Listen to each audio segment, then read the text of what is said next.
One thing that you wrote, which I think I would love for you to talk about, was you say, for me, this always comes down to working from a place where you have to have your clients align with your values.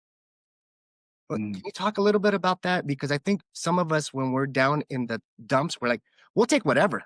We'll take, I'll take this. Yeah. I don't care if it's We go attached. further. Before we go further, what's the name of the book and where do we find it? Because this is intriguing me.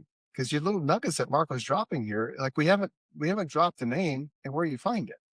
Okay, so it's called The Flourishing Agent, and the reason why I picked Flourish to kind of be the platform for me, just to give you a little background, is because when you actually look up the definition flourish, it's your ability to thrive and survive in your environment. And I'm just like, yeah, like when you really look up what the definition is, and I was like, that's so what I want people, whatever that environment is, how are you going to Right. survive and thrive in it, right? Yeah. So it's called The Flourishing Agent, and it's on my website under there's a for agents section. I'm still working through creating a whole different, platform for it, but baby steps, baby steps. So, but yeah, I mean, when I think about, I think it goes back to again, when you realize the type of agent you are, like, look, investors for me, they're not my people so much. I am not a person who can sit down and I can do a spreadsheet. I have great spreadsheets, but like their mentality, there's no emotion,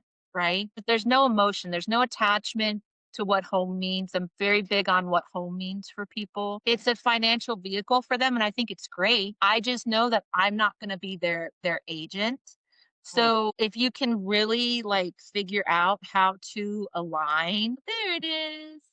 See what I'm Yeah. learning by holding podcasts? I learn all little things. So there's your book. Uh-huh. Yeah. Yeah, and that's totally true.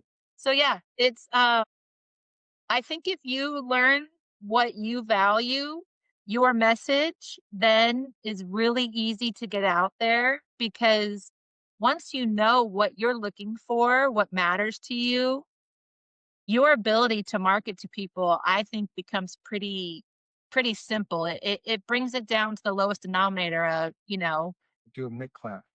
It's brilliant, Jen. I'm like, see, this is why we have you guys come on the show, Hand in Hand Destiny next week, because you have so much wealth to share with others. You don't, most don't realize. Like, I never would have learned this about you